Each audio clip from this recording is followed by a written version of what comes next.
बड़बड़ कर रही थी 80 साल की अम्मा। सुबह सुबह उठकर बड़बड़ करना उनकी रोज़ की आदत है। हमारे घर में नहीं बनती है दाल वाली रोटी, हमारे घर में यह नहीं चलता, हमारे घर में वह नहीं किया जाता।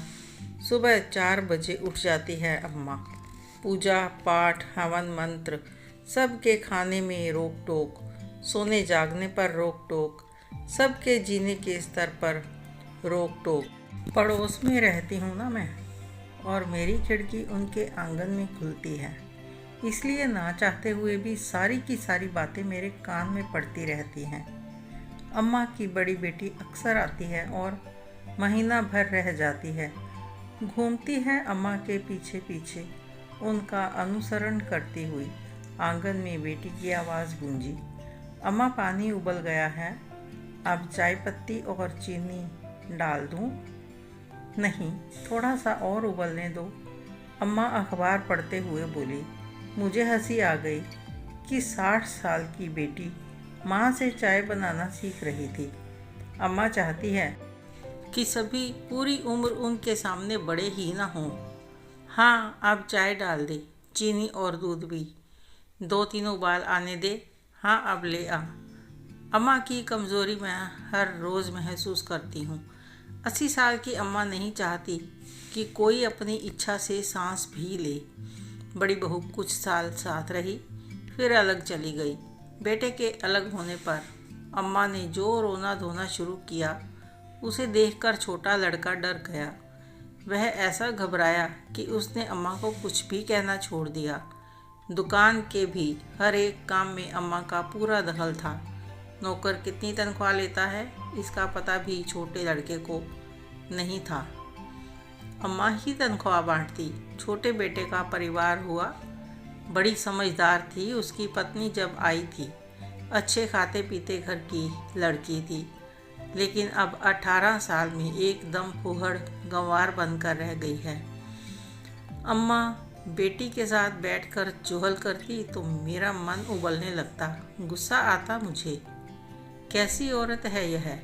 कभी उनके घर जाकर देखो तो रसोई में वही टीन के डब्बे लगे हुए हैं, जिन पर तेल और धुएं की मोटी परत जम चुकी है।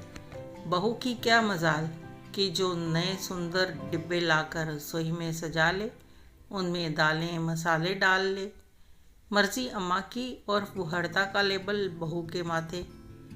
बड़ी बेटी जो दिन रात माँ का अहम संतुष्ट करती है, जिसका अपना घर हर सुख सुविधा से भरा पूरा है, जो माइक्रोवेव के बिना खाना भी गर्म नहीं कर सकती है, क्या वह अपनी माँ को नहीं समझा सकती? पर नहीं, ये कैसा मोह है इस बेटी का कि माँ का दिल ना दुखे, बाकी चाहे हजारों दिल दिन रात कुड़ते रहें। मेरे घर में 3 रोटियां खाने का रिवाज नहीं है। अम्मा ने बहू के आते ही घर के ये नियम उसके कान में डाल दिए थे। जब अम्मा ने देखा कि बहू ने चौथी रोटी पर भी हाथ डाल दिया, तो बच्चों को नपातुला भोजन परोसने वाली अम्मा कहाँ सह लेती कि बहू एक एक रोटी ज़्यादा खा जाती। छोटा बेटा माँ को खुश करता करता ही बीमार रहने लग गया था। सुबह से शाम दुकान पर काम करता, लेकिन पेट में डलती पतली पतली 5 रोटियाँ, जो पूरे दिन का राशन था। बाजार से कुछ खरीद कर इस डर से नहीं खाता कि नौकरों से पता चलने पर अम्मा घर में महाभारत मचा देंगी। किसी ने जादू टोना कर दिया है हमारे घर पर। बेटा बीमार पड़ा तो अम्मा गंडे ताबीज़ों में ऐसी पड़ी कि अड़ोसी पड़ोसी सभी उनको दुश्मन नज़र आने लगे, जिसमें सबसे ऊपर मेरा नाम आता था। अम्मा का पूरा दिन हवन मंत्र में बीतता था और जादू टोने पर भी उनका उतना ही विश्वास था। पूरा दिन परिवार का खून जलाने वाली अम्मा को स्वर्ग चाहिए, चाहे जीते जी आसपास नर्क बन जाए। छोटा बेटा इलाज के चक्कर में कई बार दिल्ली गया था। सांस अधिक फूलने लगी थी, इसलिए इन दिनों वह घर पर ही था। एक सुबह वह चल बसा। हम सब भागकर उनके घर पर जमा हुए थे। तो मेरी सूरत पर नज़र पड़ते ही अम्मा ने चीखना चिल्लाना शुरू कर दिया। हाय, तू मेरा बेटा खा गई, तूने जादू टोने किए हैं, देख मेरा बेटा चला गया। अवाक रह गई थी मैं, सभी मेरा मुंह देखने लगे। ऐसा दर्दनाक मंजर और उस पर मुझ पर ऐसा आरोप। भला मुझे क्या चाहिए था अम्मा से जो मैं जादू टोना करती। अरे बड़की बहू, तेरी बड़ी सगी है ना, सारा छोटा ना ले जाए इसलिए तेरे हाथ जादू टोने भेज दिए। मैं कुछ कहती इससे पहले मेरे पति ने मुझे पीछे खींच लिया। पूजा, चलो यहाँ से। मौका ऐसा था कि दया की पात्र अम्मा वास्तव में एक पड़ोसी की दया की हकदार भी नहीं रही थी। इंसान बहुत हद तक अपने हालात का खुद जिम्मेदार होता है। उसका किया हुआ एक एक कर्म कड़ी दर कड़ी बढ़ता हुआ कितनी दूर तक चला आता है। लंबी दूरी तय कर लेने के बाद भी शुरू की गई कड़ी से वास्ता नहीं टूटता। 80 साल की अम्मा आज भी वैसी की वैसी ही है। बहू दुकान पर जाती है और बड़ी पोती स्कूल के साथ साथ पूरा घर भी संभालती है। अम्मा की सारी कड़वाहट अब पोती पर निकलती है। 4 साल हो गए बेटे को गए। इन 4 सालों में अम्मा पर बस इतना ही असर हुआ है कि उनकी ज़ुबान की धार पहले से कुछ और भी तेज़ हो गई है। कितनी बार कहा कि सुबह सुबह शोर मत किया करो अम्मा, मेरे पेपर चल रहे हैं। रात को देर तक पढ़ना पड़ता है और सुबह 4 बजे से ही तुम्हारी किटकिट शुरू हो जाती है। एक दिन बड़ी पोती चीख कर बोली तो अम्मा सन रह गई। रहना है तो तुम हमारे साथ आराम से रहो, नहीं तो चले जाओ बुआ के साथ। दाल वाली रोटी नहीं पसंद तो बेशक भूखी रह जाओ, सादी रोटी बना लो, मेरा दिमाग मत चाटो, मेरा पेपर है। हाय हाय, मेरा बेटा चला गया तभी तुम्हारी इतनी हिम्मत हो गई। अम्मा की बातें बीच में काटते हुए पोती बोली, बेटा चला गया तभी तुम्हारी भी हिम्मत होती है उठते बैठते हमें घर से निकालने की। पापा जिंदा होते तो तुम्हारी ज़बान भी इतनी लंबी नहीं होती। खिड़की से आवाज़ें अंदर आ रही थी।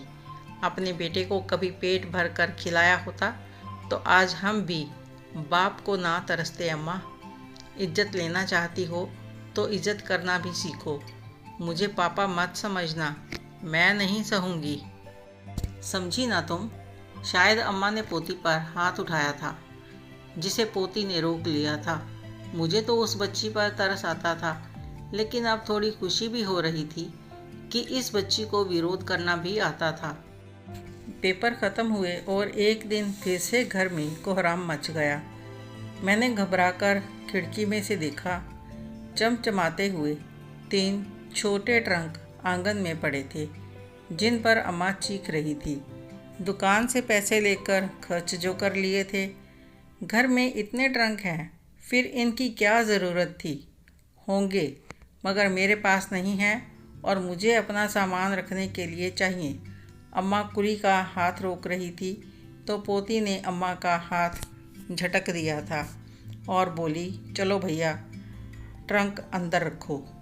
छाती पीट पीट कर रोने लगी थी अम्मा।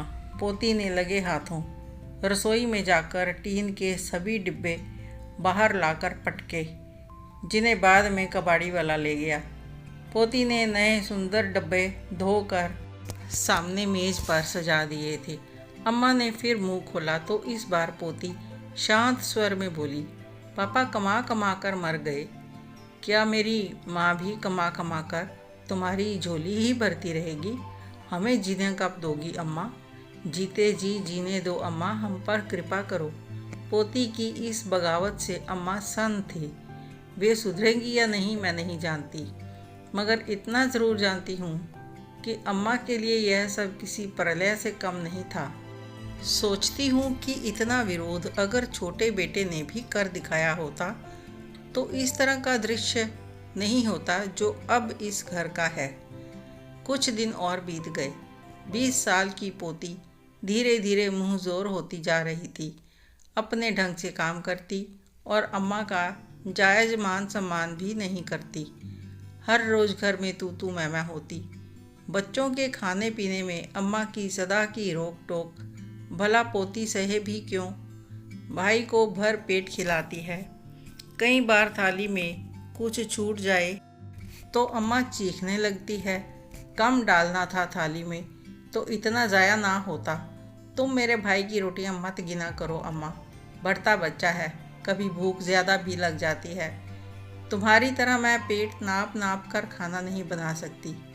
मैं पेट नाप कर खाना बनाती हूँ, अम्मा चीखी।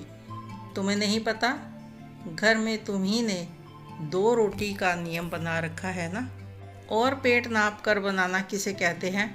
तुम्हारी वजह से मेरा बाप मर गया, सांस भी नहीं लेने देती थी तुम उन्हें, घुट घुट कर मर गया मेरा बाप। अब हमें तो जीने दो। इंसान दिन रात रोटी के लिए खटता मरता है, हमें तो भरपेट खाने दो। अम्मा अब पगलाई सी है, सारा राजपाट अब पोती ने छीन लिया है।